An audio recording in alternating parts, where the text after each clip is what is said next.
Oh, hello. We didn't see you there. I'm going to call this Who's That? So, this is Who's That? And today we are going to talk to, do you want to introduce yourself? Yeah, my name is Adena Ishii, and I'm a candidate for mayor of Berkeley. Hell yeah. My name is KaiKai B. Michaels, and we're just going to have a little chat. We're gonna have a kiki with KaiKai. So, my first question for you is, tell me about your campaign. Who are you, and what makes you want to run for office? Yeah, well, I'm running for mayor of Berkeley because it's time for a reset at City Hall. We have had 2 city council members leave their positions in the middle of their terms because they say that our local government is toxic and broken. And it's really time that we bring in someone who has a fresh perspective, who really understands the issues. I'm someone who learned politics the nonpartisan way. I was our first person of color and youngest person elected president of the local League of Women Voters. In over 100 years, we had never had a person of color.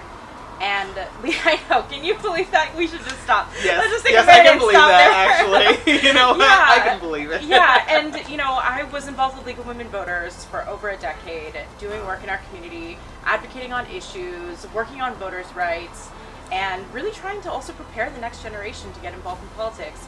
And I have really seen how we need a fresh perspective in our current city hall. So, I'm focused on housing and homelessness, public safety, and infrastructure, and I'm really excited to talk to you about all of that today. Okay. I'm excited to dig into all of those things. First, I have to say, I really appreciate it. It just sounds right off the bat that you care about the people in Berkeley. You're not doing it because you believe in yourself and, whatever. It's not that you can't believe in yourself, but you believe in making Berkeley better, it sounds like. And I think that that's something that a lot of people are going to resonate with. Yeah, we really have to focus on our problems and the issues that we're experiencing in our city, not just infighting. Absolutely, absolutely. And also, I think it's worth saying something when an environment is toxic enough that people who might feel the same way that you do are walking away from this work and just saying, I can't do it. That means there are systemic issues that need to be addressed. I agree. So, first off, not all problems can be solved by the mayor of Berkeley, but some can. What issues could you make the biggest impact on as mayor? Yeah, and I think that the 3 issues that I'm focused on, housing and homelessness, public safety, and infrastructure, are the issues I'm focused on for a reason. Not just because I see them as the biggest problems that we're facing in this city, but this is an area where I feel like the mayor can really make a big difference. And especially, how we go about these issues. I think when we talk about, say, public safety in the city of Berkeley, I think that most people would say we're not looking for a tough on crime approach. We really need to have a balanced response to public safety. When we talk about public safety, we're also talking about safe streets. We're talking about social services, mental health, youth programming. Wow. I think that these are all these are all really important things that sometimes when we talk about public safety, folks just automatically think, police, and that's just not the answer. There's so much more that we need to be doing besides that. So Absolutely, absolutely. And all of those things sound amazing. I feel like it's you're talking about root causes of problems. We have very big problems in the East Bay and Berkeley, but at the same time, a lot of folks are throwing, spaghetti at the wall, trying to fix the symptoms of each and every problem. And I think we all see it. We're all frustrated by it. So who can be the person in there that can just say, everyone shut up. Let's reorient to what's important. Yeah, we need to take a step back and look at what's going on and why these problems exist in the first place. Right. And when we look at Berkeley, we have a history of systemic racism, just like every other city, right? But Berkeley is also the home of exclusionary zoning. Right. And we've been trying to address that, and that needs to be addressed still. It's still something that we're kind of dancing around, and I think it's important that we talk about these problems straight on. Okay, in layman's terms. Yes. What? Racism 101, because some people need it. Okay? Why is that a problem? Why shouldn't we have exclusionary zoning? Why can't, Timmy live over there and DeAndre over there? Oh gosh, that's such a huge question. Well, just to give us a little bit of a history lesson. So in the city of Berkeley, basically they drew a red line across the city and said, we are going to exclude these people from access to loans, to access to just investment, and also support and resources. And guess what? It was all the people of color who got cut out of, you know, the city. And yeah, I know. And, you know, so my grandmother was actually here many, many years ago, before World War II, as a Japanese American. Japanese Americans have actually been in the city of Berkeley for a really long time. A lot of folks don't realize that, because when the incarceration happened, then, you know, they were sent to camp, and there's a whole lot of history there. But my point is just that those areas that were disinvested in, specifically excluded, they suffered. They weren't able to get loans for their houses. You know, you can tell when you walk through South and West Berkeley that, you know, our streets aren't kept up as well. We don't have as many trees. Right. You'll notice that it's just generally dirtier, and just folks feel like they're getting ignored. So, Right. and that carries on to today, Yes. and impacts like our own access to resources and you know, success. Right. And I can imagine that, you know, systemic racism is systemic, and it doesn't fall on one person's shoulders necessarily, but I could see how the mayor in particular could feed into these disparities without even thinking about it, just being like, well, these people over here, they do have the money, and I need the donors, and I'm trying to build a grassroots campaign, and, you know, and like that, I feel like that can snowball into paying a lot more attention to folks in one part of the city rather than the other. Yeah, and I'm glad you brought that up, because I'm doing public financing, so that means that I can't accept donations larger than $60. $60 is the absolute max donation.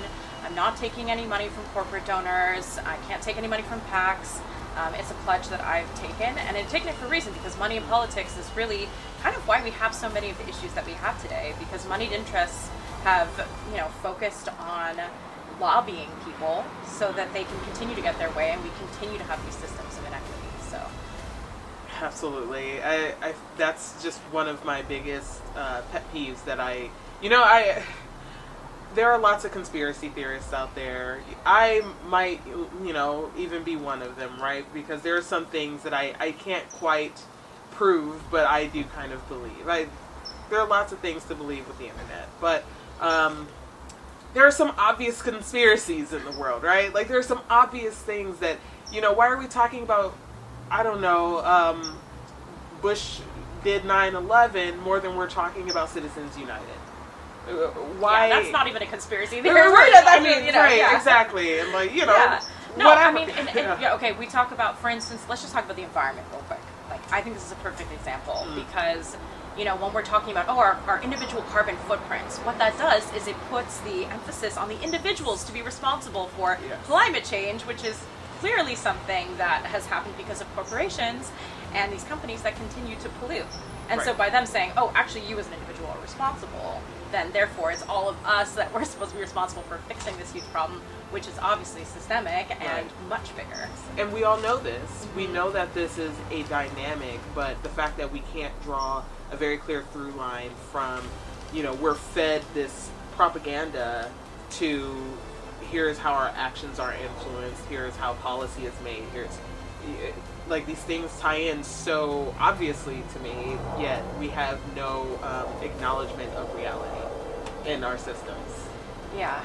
It's really tough, and I think something that I try to remind myself here is that there are so many other folks who feel that way. Yeah, you know, we're not alone in feeling like the weight of the world is on our shoulders and we have to do every single thing to make it better. And the reality is we need to be able to come together and, you know, solve these problems behind these very common sense solutions oftentimes that we can all get behind. And actually that ties really well into what I'm trying to do in my candidacy. Beautiful, beautiful. I want to kind of like bounce back a little bit to health and safety. How do you approach that around homeless encampments? Both, how do you intend to mitigate health and safety issues, and also what basis you will use to determine when these issues require so-called resolution?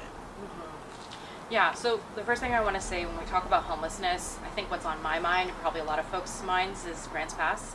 And I want to say that, you know, I've been incredibly frustrated by the governor and what's happening in San Francisco in terms of, you know, just totally I don't even want to say sweeping because I feel like that doesn't explain what's happening. Yeah. Like really trying to kick these folks out of their homes, throwing away their belongings, medication, documents, things that actually they really need if they're trying to get back on their feet and get into housing. And so I really feel like we're working against ourselves here. You know, it just it's very frustrating. And you know, I know that many of our Berkeley City Council members have already spoken up and said, hey, like, we're not going to do that here in Berkeley.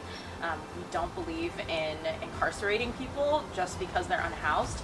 That's really totally immoral, and we need a compassionate approach to homelessness. Absolutely. I appreciate you preempting your response with that, because it is happening in Berkeley, whether or not like city council wants it. I work for an agency that works with our unhoused neighbors, and you know, they're one of my coworkers, an agency that he volunteers with. Where do we go? They, you know, stood in front of a locked gate. No,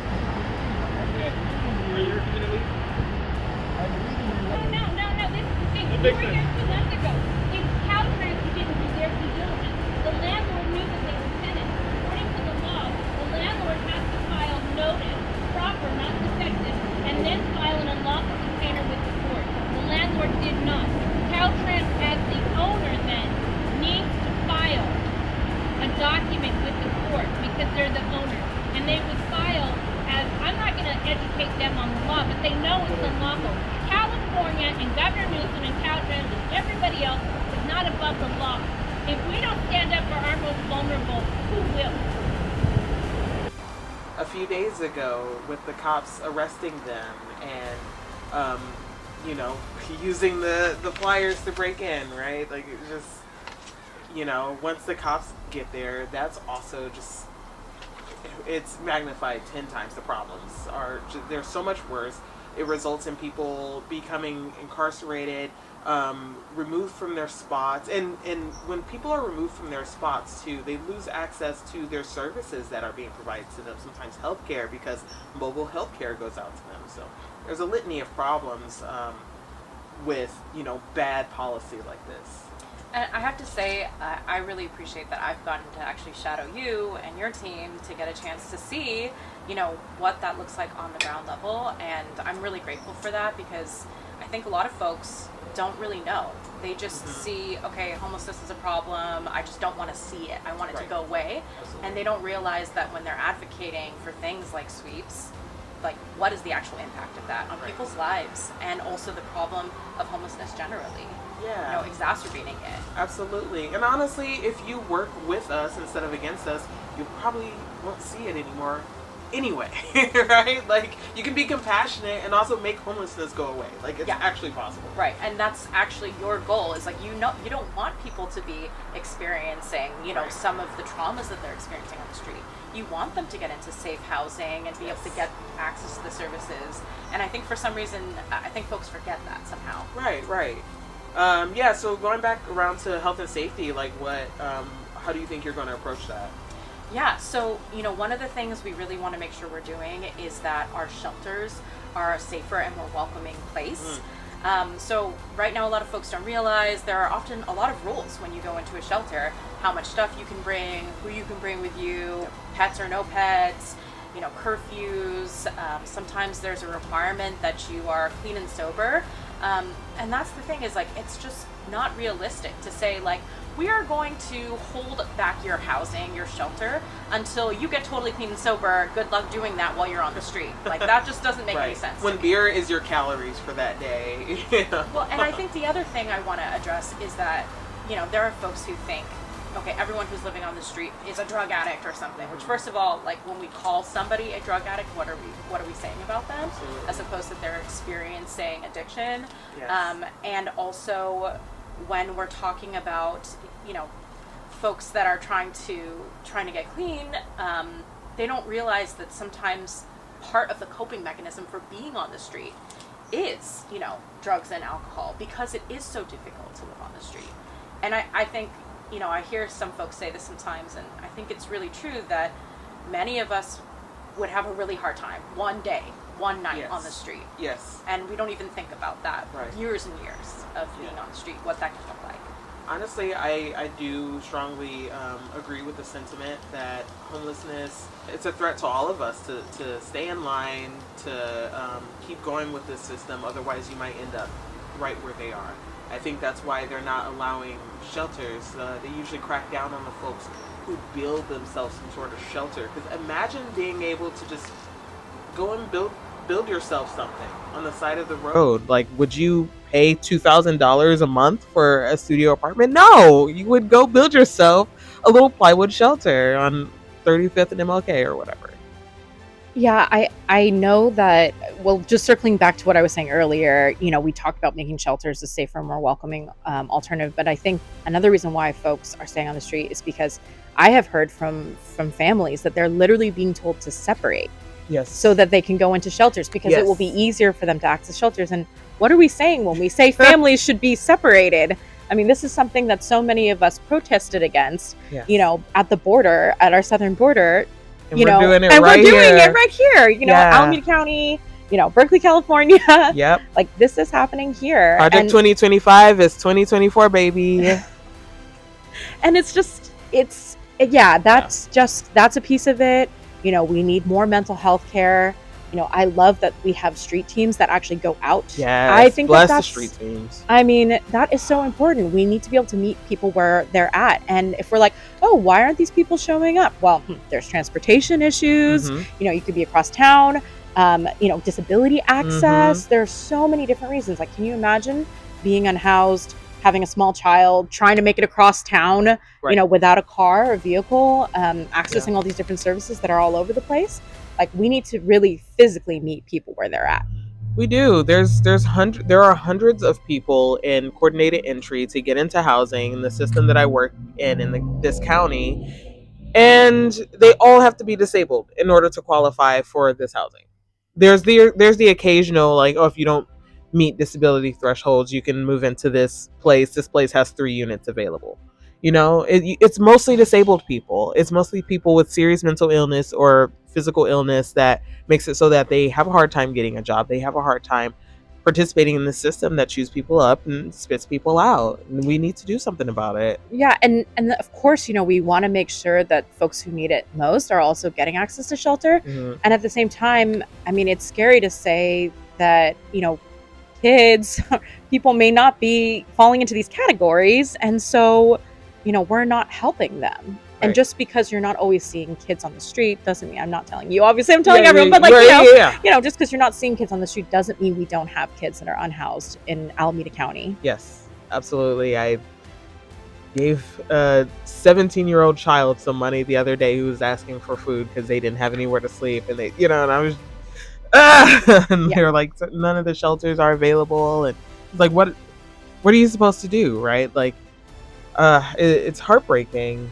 Then, I've also worked in human trafficking, and I mean, there are populations, of course, like people of color, especially Black and brown folks, women, LGBTQ folks, like in the community, that are more at risk of being unhoused and also experiencing violence on the street. Yeah. And so this is something we need to be thinking about when we're talking about shelters. And a lot of this is because I also have lived experience, and I should mention that too, that I'm someone who's experienced housing insecurity and was leaving an abusive relationship, and found myself really kind of stuck and not able to find a safe place to go to. And that was part of why I stayed physically there for so long, because I didn't have anywhere else to go. I couldn't afford another apartment by myself. So many people. I mean, at this point, if you're not in a relationship, you have to have roommates. There's no way you can survive on your own as a young person. And, no wonder so many young people are not only falling into some sort of unhoused status. I'm one of them. I was homeless myself. And but also just, drugs and alcohol become much more of a thing when you are spending every single day figuring out how to eat, how you're going to sleep that night. It's so stressful, and you need something to help get you through. It's, it's so prevalent in the Bay Area especially, but like all over this country. And I think that like we have so many people in a very dense place, that it's going to kind of crop up a little bit more in more severe ways. But yeah, what do we do about poverty? What do you do? Sharing. Yeah, thank you for sharing that first. Yeah. Yeah. And poverty, multiple problems here, right? We've talked about housing. You just mentioned food. I definitely know that there are some grants that I think should be available to some of the nonprofits that provide food in our community. And I've been told that actually, like, they didn't happen to qualify for a specific grant because it wasn't, one of the available options that they could select. It was very complicated, but my point is just that, like, we need to be providing more support for food. Right. We've got the Alameda County Community Food Bank. There's Berkeley Food Network. There are a lot of different churches and religious institutions in the city of Berkeley that give out food, but we need to be supporting folks accessing things like food. It's just a basic thing. Poverty, another thing that's related to poverty, I think, is healthcare. I think a lot of folks don't realize that many of us are just like one serious injury or illness away from becoming unhoused. And healthcare is like, in terms of what can the mayor do, right? That's not something I can specifically do, but I do support single payer healthcare. Sure. And I will say that I am really supportive of the current efforts to prevent Berkeley from becoming like a healthcare desert. I know we're talking about like, I'm talking about specifically Alta Bates closing and how that will really impact our area. And so, trying to figure out how can we make sure that we're either trying to keep Alta Bates open or finding some other options so that folks don't lose access. Right. I feel like a big issue is transportation too, because it's wonderful that the food banks are open, that churches or mosques will provide food, but how does the 62-year-old elderly homeless man who uses a wheelchair get somewhere like that? Yeah. And so there are actually things like Meals on Wheels, or I know from my aunt, she had to access, food resources, and we were able to get her meals delivered through JSEI, which is the Japanese senior center. And, I think that I'll tell you, she told me, she's like, this Meals on Wheels food is not very good, Right, and so that's a tough thing too. It's like, we need to definitely have, again, more resources that meet people where they're at. Yes, absolutely. I feel like pretty much every one of my clients that are in some sort of shelter says the food is bad. I've never had someone go, the food's not... Lake Mary Lodge has the best food. I think someone told me that it tastes like prison food. So. Well, and someone was telling me, they're like, oh yeah, I think that the same companies that work with prisons are also working with shelters and sometimes schools. And I mean, there's so many problems there. Like nobody should, like, everyone should be getting access to fresh, healthy food. I feel like that's a basic thing, and it's not too much to ask that it tastes good. I just think like we're in this amazing place where we have access to all this incredible food. So I'm like, can we figure out a better solution here? Yeah. How do we connect the farmers with, like, how do we make it super hyper local, really fresh? And like, I've been learning more about the fact that our soil is completely depleted in this country as it is. So like our guts are unable to like process food quite so well, because the food that we are eating, like, we're just not getting the right kinds of nutrients and like biodiversity in our guts to like help us process food. That's terrifying. Wow, that's really interesting. I don't know anything about that. I'll have to read more about that. Yeah, and I've been trying to go to, I often will go to the South Berkeley farmers market and try to get as much food as I can for the week when I remember on Tuesdays on Adeline. But I feel like near me. Yeah, I feel like it's a good way to like keep your gut at least somewhat healthy. Like, I'm sure there are plenty of benefits to eating just fresh veggies and stuff as it is, but yeah, and for those of you who like feel like that's not accessible, too expensive, they actually do give tokens, and there are programs that give you access if you're on. They're not calling it food stamps; they're calling it the CalFresh program. Right. Yeah. They do accept CalFresh. Absolutely. Yeah. Just okay. PSA. Yes, I love that. Bouncing around Berkeley from the bottom to the top. Can you talk about People's Park? And I would love, if you wouldn't mind, like, let's try to tie it into what's happening nationally or even on a global scale in terms of, both the property, the police, all of the pieces of it. Yeah, I mean, so I think that I was watching, unfortunately, Twitter, right? I know. Yeah, Everyone's trying to get off whatever. Twitter. That's what I know, I know. yeah. But that was where I was seeing like the live updates from the reporters that were at People's Park when it was happening. Mhm. And I mean, I think let's just talk about the fact that there are still 2 stacks of shipping containers all the way around. It looks like a war zone still. Yes, it does. And I think that is incredibly disturbing. I have a friend whose kids, when they go by there, are like incredibly scared when they go by. They're like, what is that? Why is it like this? Mhm.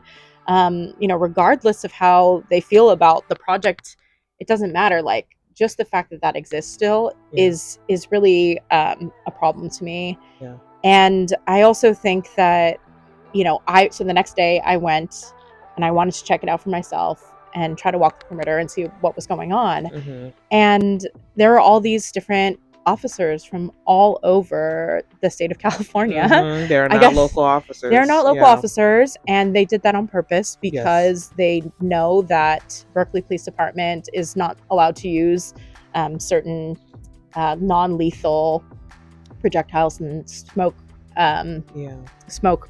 I forget what the word is right now, but smoke grenades, things like that. Yeah. And so I think that it's also a problem to bring in officers from other places that don't have the same requirements that we have in our city, the same values. Right. It makes it much more likely that there's going to be violence, and that people will get injured or hurt or even killed. Yep. And I think that, that's something that really bothered me as well about the whole situation. It's absolutely disturbing. Being down there, I went down quite a few times. One time I went down in drag and got to shake my butt at the cops in a very taunting way that made me feel a little bit better. Just gotta let it out. Use drag to do a little bit drag of that. Is political. Absolutely. So many ways. But yeah, it's heartbreaking to see. The cruelty is definitely the point. The cruelty is the point, and I think they have no qualms about hiding any of that. And I'll say that it's also disappointing that it feels like so many folks aren't even willing to have a conversation about it. Yep.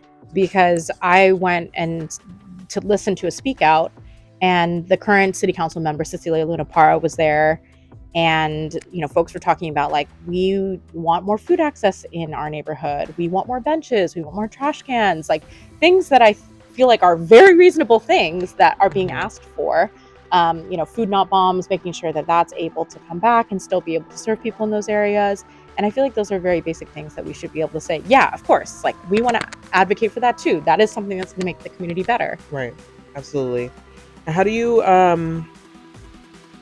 how do you see your relationship as like a candidate, a politician, your relationship with the constituent? Like, what about that triggers like your feelings about that? Yeah, I think something that triggers me is that, I was a student at UC Berkeley. I was involved in the Occupy protests. I have been involved in a lot of rallies and activism. And I know that being up there on the front lines, disagreeing with something that's going on, when you have a line of armed police that are armed with military weapons sometimes, that's really scary. And if the police are here to serve and protect us, what are we saying when we are, preventing people from, for instance, entering their neighborhoods where they live, or that we're clearly using intimidation tactics in order to stop people from even protesting? Right. I think that really says something. And when I have spoken to our officers in the city of Berkeley even about this, I know that some of them were really uncomfortable about how that happened. And I appreciate that. Yeah. I mean, because, at the end of the day, we have to remember that, tools of the empire are not, they're humans. They are human beings. They have families. They're people. They're still human beings. They have a community here in Berkeley. So, they don't want to actually bash their neighbors' heads in. That's why they do have to get them from Fresno, because those folks are like, ooh, there's some leftists up there. They're liberals. They're communists and gay up there. Of course, I want to go and like throw a tear grenade at them. Yeah, I actually know police officers that live in our city, and we want to encourage people to be part of the community.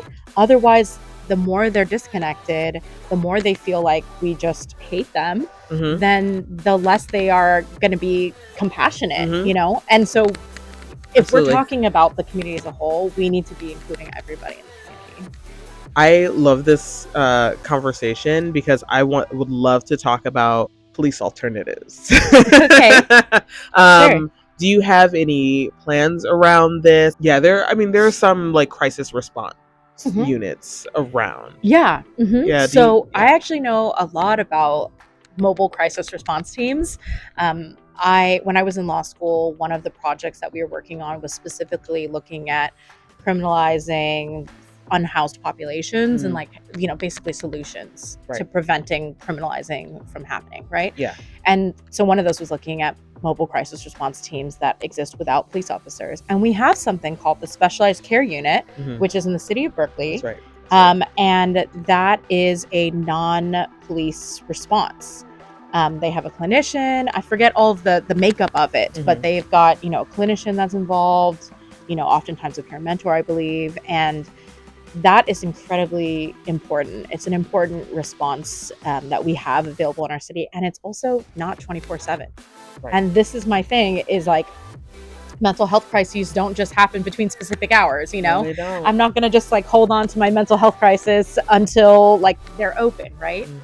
So we need to make sure that that's staffed 24/7. I know that they're trying to do that. Right. And I'll say that like it's been a challenge to get the right folks on board, and we want the right people on board too. That is so important. That is important. And so that's something that exists, which is great.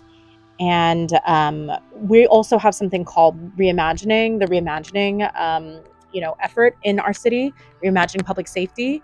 And I appreciate that too, because that's also looking at like, okay, where do we maybe not need police officers to be involved in our responses to public safety? And that's kind of what we were talking about earlier, is like, what are other ways that we can be addressing the root causes of problems? Yeah.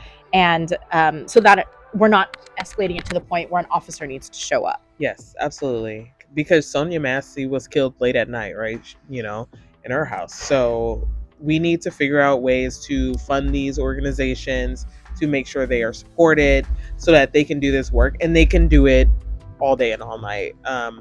I do believe that there needs to be a lot more behavioral support on the ground. I mean, not just for unhoused people, but for housed everyone. people too. Yeah, we need a lot of behavioral support. Specialized Care Unit is actually for everyone, and that's also something I feel like isn't very clear. There's just generally a lot of misinformation and not enough information getting out about Specialized Care Unit. So I'm really glad you brought that up.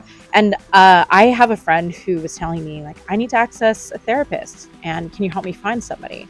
And I'll tell you, I called so many city resources and got bounced around from department to department to department, and they were all sending me basically in a circle. And I was just like, wow, I guess this doesn't exist. Yeah. And that's a problem, Yeah. I mean, mental health care for all, right? We need that too. Yeah. Mental health care is healthcare. It is healthcare. Just because you feel a little sick, got a little cold in your brain and not your body, doesn't mean you're not sick. Sometimes we don't feel well. It's okay. It happens. We're humans. That's how we work. So I appreciate that you're thinking a lot about that, and that you've done that work around that. I have a little bit of hope in my heart right now. And that's a good feeling.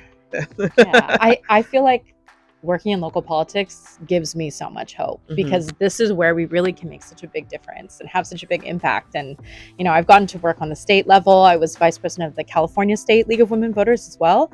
And it was wonderful. And I also felt so disconnected from the community. And I didn't get an opportunity to like interact with folks on a daily basis as much as I'd like to. So I love doing this local political work. Oh, that's so cool. Well, can you talk a little bit about, do you see there being pushback from corporations, from wealthy people in Berkeley? Is someone going to throw a wrench into your plans? Give us the tea. Oh gosh, yeah. I mean, I'm the only person of color running in this race. Let's just talk about that for a second. I mean, we've never had an Asian mayor in this city. Right. Asian people have been here for a long time. Absolutely. We've also never had a woman of color who's Yes. mayor of the city. Right. And, you know, Berkeley loves to talk about how progressive we are, you know, Yeah. how we're leading the way in all these ways. Mhm. And yet, you know, there are so many glass ceilings to break still. And so, I am running a grassroots campaign, like I said, corporate free. Right now, I haven't seen any like organized effort, Right. by particular groups yet. Okay. So I'm, knocking on wood. Yeah. We're not giving you any ideas. No ideas. Yeah. I mean, so many ops. Actually, there's no time for more ops. So, but yeah, and okay, one of my personal favorite things about you is your family's legacy of working on reparations. Japanese Americans got reparations. Yes. Black people need reparations too. Can you talk a little bit about that? Yes, I can talk about that a lot, Yeah. actually. Yeah. So little family history.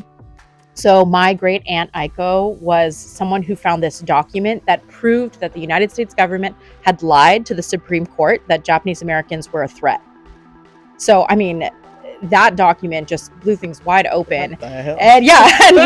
Well, because basically the Supreme Court was like, oh yeah, okay, the US government wouldn't lie to us, so clearly the Japanese must be a threat, and therefore, we have to lock up 125,000 people of Japanese ancestry Right. in these Japanese American concentration camps. And I use that word intentionally because that's what the government used, by the way. Right. It was an incarceration, not an internment. I think that they use the word internment to kind of lessen the gravity of the situation. But, that document helped with the Fred Korematsu case, which like a lot of folks who are in law school, they know that case, or, Fred Korematsu Day of Civil Liberties in the Constitution is something we celebrate on his birthday. And, there's actually a huge history of Japanese American and Asian American activism that a lot of folks don't even know about, which is embarrassing and kind of sad to me, Yeah. So but my on purpose, aunt, I'm sure. On purpose, for sure. And then also my uncle Warren Furutani was a state assembly member in Southern California in the Gardenia Torrance area. And he also was a huge activist. He's someone who started the first pilgrimage to Manzanar, which is one of those concentration camps. Right. He is also someone who really fought for ethnic studies. Wow. There's this list of like, you're Japanese American, or ways you're Japanese American is if you've heard Warren Furutani speak. And so, he is a legend in the Japanese American community. And so it's a legacy that I'm incredibly, incredibly proud of. I really grew up with my parents being very clear about right and wrong and justice and advocacy, and knowing that Japanese Americans and Asian Americans can be political. Absolutely. And I feel so grateful for that, because I feel like there are so many folks in our community who don't see that activism. Yeah. Hell yeah. So bringing it back, bringing it to today. Yeah, I'm sorry, I could talk about this all day. Yeah. I could listen to you all day too. So, I believe that it's so important we continue that legacy. Japanese Americans got reparations, $20,000 to each survivor of these camps, right? And so, I know that there are many more groups that need reparations, and Black Americans are one of them. So I have been involved in an effort since 2020 to get reparations through the Berkeley Unified School District. I was part of the original community group that advocated for this with the school board. And then, a few years later, we were finally able to create a task force with our amazing superintendent, Anikia Ford Morthel. She's a rock star. And she started a task force as the superintendent on reparations. It took us, I think, almost a year and a half. Okay. It was a community group of folks who were students and teachers, parents, community members. And I was one of the co-chairs of this BUSD, Berkeley Unified School District Reparations Task Force. And we learned all about the history of redlining and racism in the city of Berkeley. We created this report, came up with recommendations. We heard from speakers. We presented at multiple school board meetings, and also, Wow. talked to the community. We had community groups, info sessions, Such a process. learning sessions, a survey. Jeez. So, I mean, there was a lot that went into this. Right. And at the end of it, we came up with this great report, recommendations for reparations. I'm happy to talk more about that, but I just, oh my gosh, leave it there for a minute. From Fred Korematsu to Fred Hampton, we are getting reparations, baby. All right. I'm pumped. Okay. Okay. I would love to know just a little bit about you as a person. Like, what do you like to do? What kind of music do you like? Like movies, whatever. Gosh. Tell us about your life. Yeah. Yeah, I know. It's funny because the last year of my life has been working on this campaign. And there are so many different parts of me that, you're right, I feel like people don't get a chance to see. So I appreciate this question a lot. I live in South Berkeley, which I feel like is a big part of my identity, honestly. Okay. Like, I am very proud of being a South Berkeley person. My parents worked in the film industry, and so I am really into films. I love movies, especially old movies. So watching movies is definitely a big thing in our family. And for me, I know my sister, Adena Ishii, and so she's badass. Total badass. Yeah. So sweet. Yeah. So very nice to me. Like, sometimes I'll like message them on Instagram and I'm like, you do not have to actually talk to me. Like, it's fine. No, I know Erica's like, we're friends. Like, I know Kai. Yeah. So, and so we always joke that I'm like the secret nerd of the family. Because, I like Hello Kitty, and like I was telling you, we have like a Totoro back in our house. My God. I love cooking and baking, and I think I just really love people. Honestly, like, I'm such a people person. I really love serving the community. That's honestly what I do in my free time anyway. Is create opportunities to bring people together. I love a block party. I love a house party. I'm a huge Beyonce fan, like ginormous Beyonce fan. But I grew up with all types of music because my dad played a lot of music when we were growing up. And, we did show tunes, and, we grew up with musicals, and I love singing. Don't ask. I won't do it in front of the crowd. Okay, all right. So maybe we can go to karaoke later. Yeah, definitely that, And I was talking about it earlier, but my daughter and I really loved to do nail art during the pandemic. That was one of the things we did together. And I really love my family. I'm so grateful. My family, one thing I want to share that is really personal is like, when my family and I have dinner together, we try to have dinner together as many nights as we can.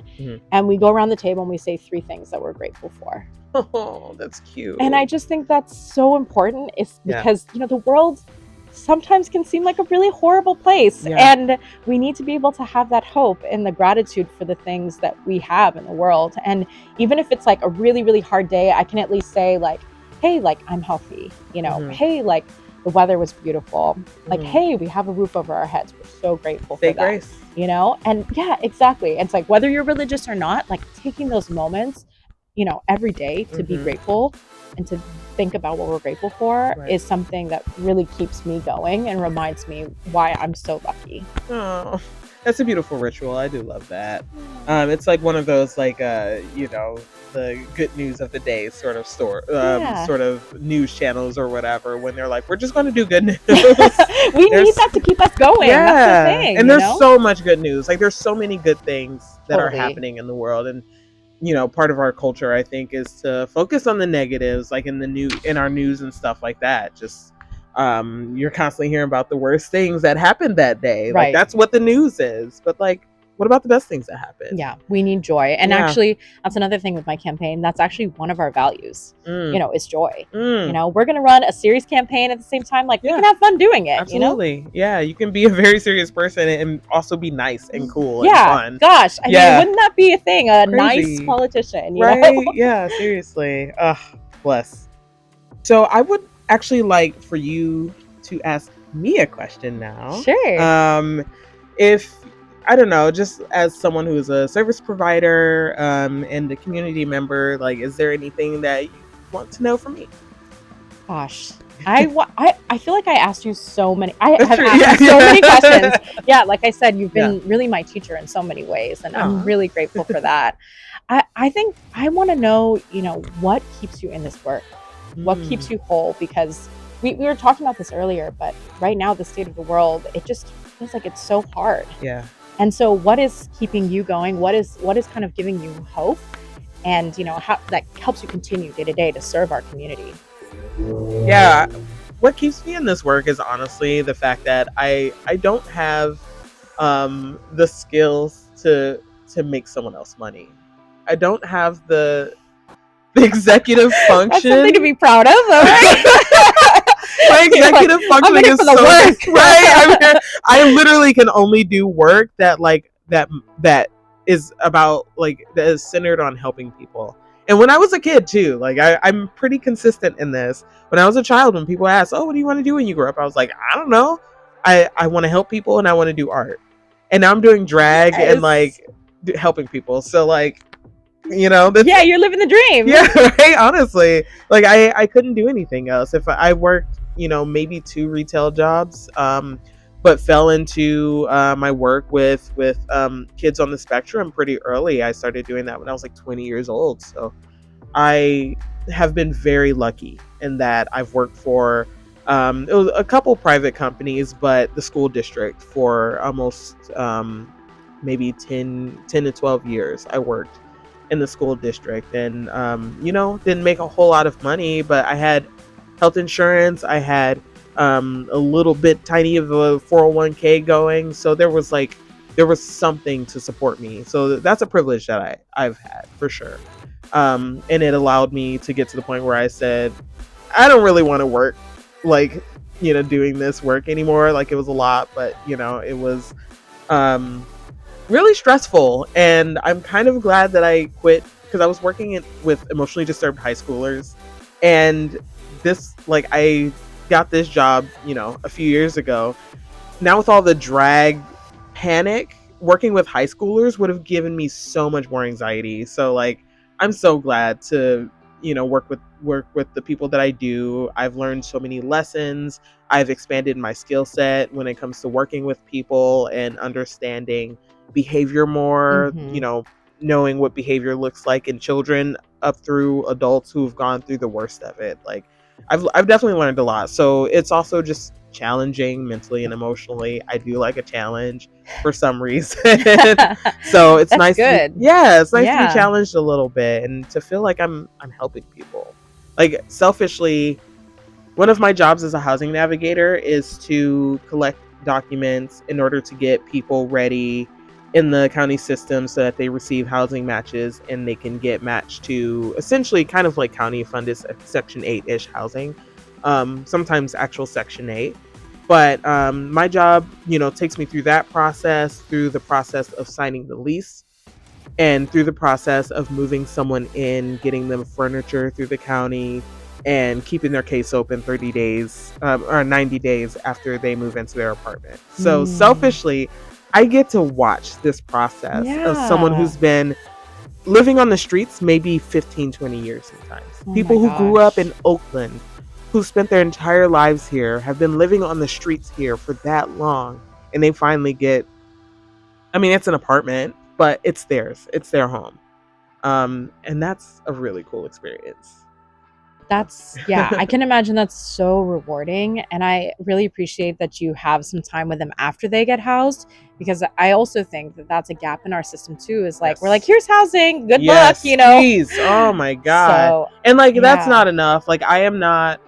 I'm trained in behavior. I'm not getting paid to do behavior, so I do not do behavior, right? And that is the biggest gap that I see. Folks getting into these apartments and they don't have the executive functioning. They were on the streets for however many years where, they're scraping by, they're hustling to survive. And now they have to pay rent every month. Now they have to not bother their neighbors. They have to, be safe about if they're using a substance that is unsafe. It's a lot. Yeah. So we have some services, Bay Area Community Service and stuff will do some wraparound like that, but it's really not enough. You brought up something that I think we didn't get to talk about that I think is also important, is that, there are, just totally lost me. Yeah, but I left my mind. We'll cut that out. Yeah. There are a lot of things that I do, I guess, outside of my day job as well, doing drag, is community work. It's, someone referred to drag artists as shamans the other day, and I love that. Helping us like kind of synthesize thoughts and feelings and things that we love and things that we hate.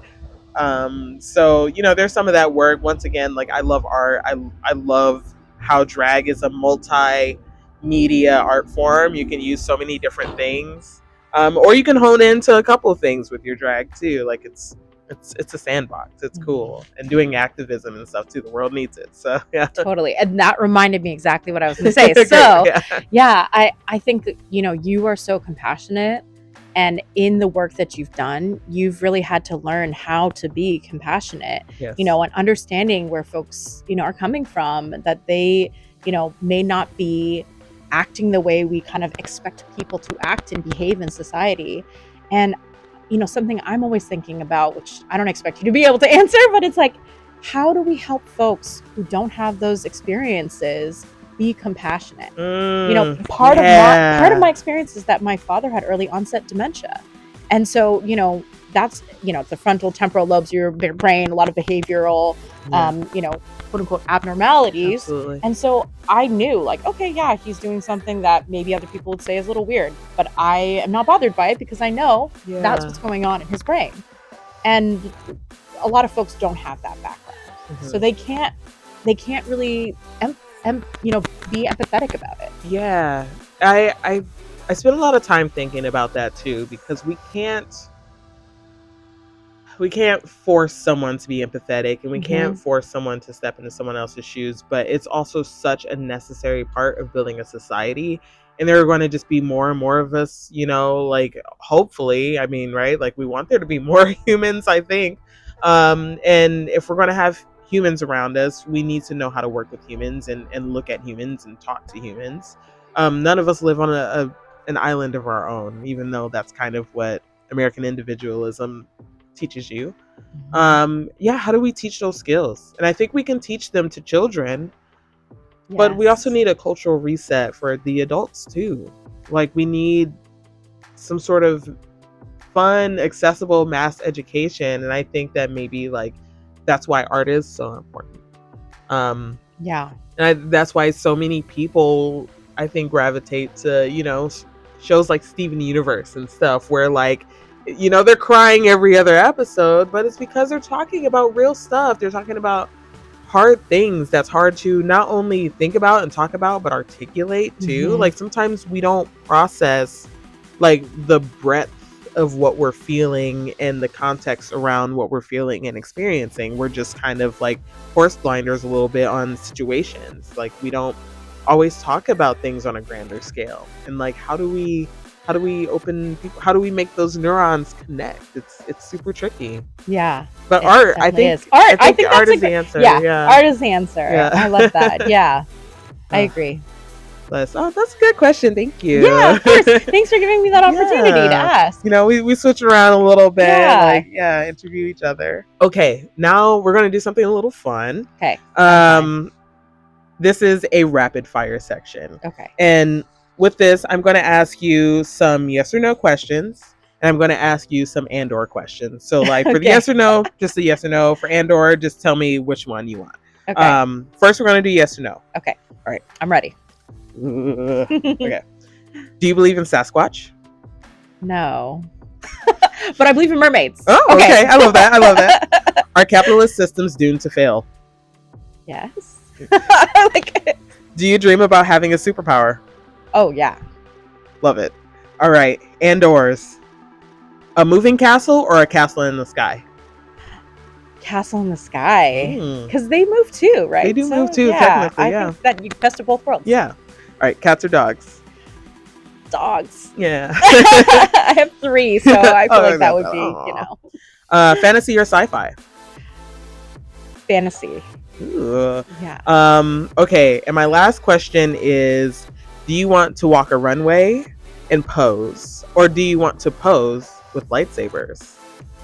Let's walk a runway, I think. Ooh, yeah. I love it.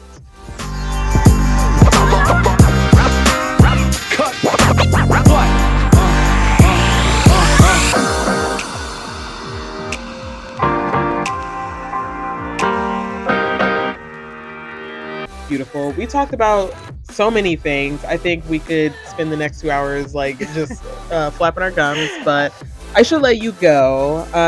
Thank you so much for sitting down with me. I really appreciate it. Yeah. And this is my official endorsement of Adena Ishii for Berkeley Mayor. Thank you. I can't vote for her, so you have to for me. Thank you. I live in Oakland, but I'm so close. I'm right there. I work at Berkeley. Right, exactly. Yeah. Yeah, and we need all the help we can get. I think, absolutely. we're running a grassroots campaign. We need volunteers. We need folks to knock doors, make phone calls, do text banking. Yes. Like I said, the max donation is $60. So if you can even donate like $15, $30, $60, like anything you can donate will be helpful. And especially if you live in Berkeley, your donation gets matched time. Every single person, every single vote counts. Absolutely. If you can't do anything else, please do vote. Vote for progressives. We need people who believe in reparations, who believe that housing is a human right. We just need cool people that are fun and awesome and really pretty and nice. Vote for her. Yeah. Thanks so much for having me. This has been a really great chat, and I just appreciate your questions and your thoughtfulness and just the work you do in the community, not only in drag but also in your paid day job. Thank you very much. Appreciate it. We love you all. Thank you for watching. If you made it this far, I don't know, kiss a cat or a dog or a parent or a friend or something. Yeah. Like, comment, and subscribe. Bye. Thank you so much for watching. This has been Kiki with KaiKai, featuring Adena Ishii, and I really hope that if you are local, you will go and follow her on her social media, follow me on my social media, and maybe replicate this in your own community. This world is rough, but we're going to make it better together. Have a nice day. Bye-bye.